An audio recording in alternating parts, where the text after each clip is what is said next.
واقعہ معراج یا سفر معراج انسانی عقل کو دنگ کرنے والا واقعہ ہے۔ اس واقعے میں اللہ رب العزت نے اپنے محبوب حضرت محمد صلی اللہ علیہ وسلم اور خود کے درمیان تمام پردوں کو گرا دیا، لیکن سائنس اس واقعے کو تسلیم کرنے میں حیل و حجت سے کام لیتی ہے اور اپنی عقل و دانش کے مطابق نت نئے تجربات کر کے قرآن مجید میں بیان کیے گئے تمام حقائق کو پرکھنے کی تگ و دو میں رہتی ہے۔ سائنس یہ سوال کرتی ہے کہ اگر روشنی کی رفتار سے سفر کیا جائے، یعنی اگر بجلی کی تیزی سے بھی اگر کوئی انسان سفر کرے تو بھی یہ ناممکن ہے کہ ایک ہی رات میں، ایک ہی لمحے میں خود موجود مسجد الحرام سے مسجد الاقصیٰ اور پھر مسجد الاقصیٰ سے پہلے آسمان اور یوں درجہ بدرجہ ساتویں آسمان اور اس سے بھی آگے سدرۃ المنتہا اور اس کے بعد سدرۃ المنتہا کے بعد بھی اللہ تعالیٰ کے عرش تک پہنچے اور پھر اپنے خالق و مالک سے زیارت کا شرف حاصل کر کے واپس بھی آ جائیں۔ یہ سب سپیڈ آف لائٹ سے بھی ممکن نہیں، لیکن یہاں سوال یہ بھی پیدا ہوتا ہے پھر نبی اکرم صلی اللہ علیہ وسلم نے یہ سفر معراج کیسے کیا؟ آج کی ماڈرن سائنس اس واقعے پر کس طرح کے نت نئے تجربات کر رہی ہے؟ آج کی ویڈیو کا موضوع سخن اس کی سائنسی حقیقت سے شناسائی دینا ہے، لہٰذا اس قیمتی اور معلوماتی ویڈیو کے کسی بھی حصے کو سکپ مت کرنا۔ تو آئیے چل کر موضوع کا باقاعدہ آغاز کر لیتے ہیں۔ معزز دوستو، جیسا کہ آپ سب جانتے ہیں کہ مغربی دنیا میں آئے روز کوئی نہ کوئی انقلابی کھوج لگائی جا رہی ہے، اور کیونکہ یہ ٹیکنالوجی کا دور ہے تو اس حوالے سے آج کے دور میں حیرت انگیز مشینریوں کی بھرمار ہے۔ انہی مشینریوں میں سے ایک ٹائم ٹریول بھی ہے، جس کا مطلب یہ ہے کہ وقت میں سفر کرنا، ماضی میں پیچھے چلے جانا یا مستقبل میں آگے چلے جانا، جس کو مغربی دنیا میں بہت زیادہ پروموٹ کیا گیا ہے کہ اس ٹیکنالوجی کی مدد سے ایسی ڈیوائس بنائی جا چکی ہے جس کی مدد سے وقت میں سفر کرنا ممکن بنایا جا سکے۔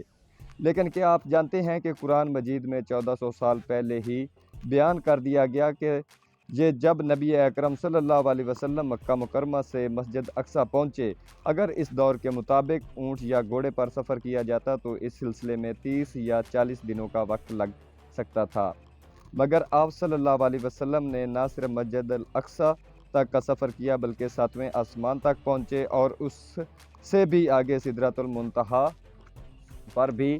گئے،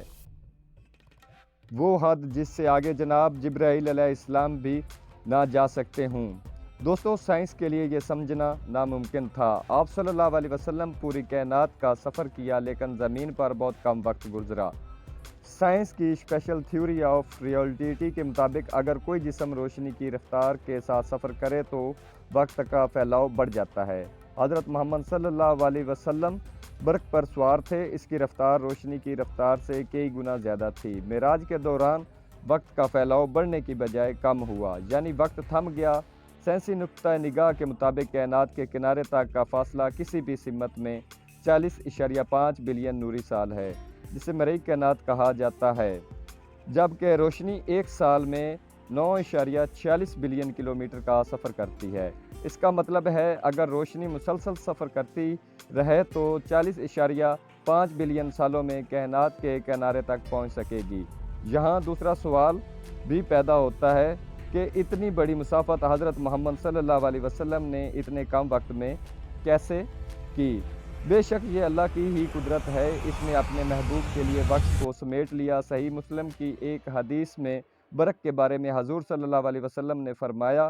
کہ وہ ایک سفید اور لمبا جانور ہے جو گدھے سے بڑا ہے لیکن کھچر سے چھوٹا ہے، جو اپنے کھر کو اس کے برابر کی حد پر رکھتا ہے، جبکہ برق کے لفظی معنی برق یعنی بجلی کی تیزی سے ہیں، یعنی برق کی رفتار بجلی سے کہیں زیادہ ہے۔ دوستو، معراج واقعہ ہی ہمارے نبی حضرت محمد صلی اللہ علیہ وسلم کا معجزہ ہے۔ معراج کے سفر کے دوران آپ صلی اللہ علیہ وسلم نے پوری کائنات کی سیر کی۔ آپ صلی اللہ علیہ وسلم نے اللہ تعالیٰ سے ملاقات کی اور آپ صلی اللہ علیہ وسلم نے جنت اور جہنم کا مشاہدہ بھی کیا۔ آپ صلی اللہ علیہ وسلم نے تمام انبیاء اور تمام رسولوں سے بھی ملاقات کی۔ اس مبارک سفر کے بارے میں حضرت محمد صلی اللہ علیہ وسلم نے فرمایا،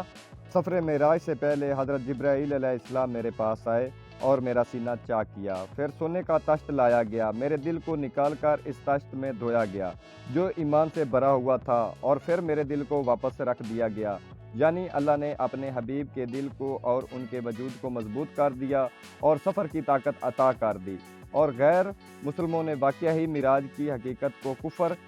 سے اختلاف کیا۔ کئی بار غیر مسلموں نے یہ بھی سوال اٹھایا کہ حضور نبی اکرم صلی اللہ علیہ وسلم کے لیے یہ کیسے ممکن تھا کہ وہ بہت کم وقت میں پوری کائنات کی سیر کر سکے۔ سائنسی نظریہ یہ ہے کہ اگر بجلی رفتار سے بھی سفر کیا جائے تو یہ ناممکن ہے کہ ایک کہکشاں دوسری کہکشاں اور اس سے آگے کا سفر کیا جائے، جبکہ سائنس کی جدید تھیوری یہ بھی کہتی ہے وارم ہول کے دروازوں میں سے ایک دروازہ کھول کر اگر چند لمحوں کا سفر کیا جائے تو اس کا دوسرا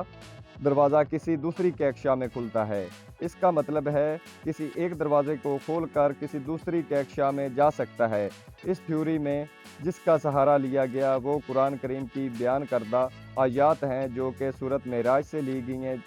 جس میں اللہ رب العزت فرماتے ہیں کہ ایک سوال کرنے والے نے سوال کیا جو واقعہ ہونے والا کیفوں کے لیے اور اس کا کوئی ٹالنے والا نہیں، جو اللہ کی طرف سے واقعہ ہوگا، جو سیڑھیوں کا یعنی کہ آسمانوں کا مالک ہے۔ ان سیڑھیوں پر فرشتوں اور اہل ایمان والوں کی روحیں چڑھ کر جاتی ہیں اور وہ عذاب اس دن ہوگا جس کی مقدار 50,000 سال ہے۔ علماء اس کی تفسیر بیان کرتے ہوئے لکھتے ہیں کہ انسانی وقت سے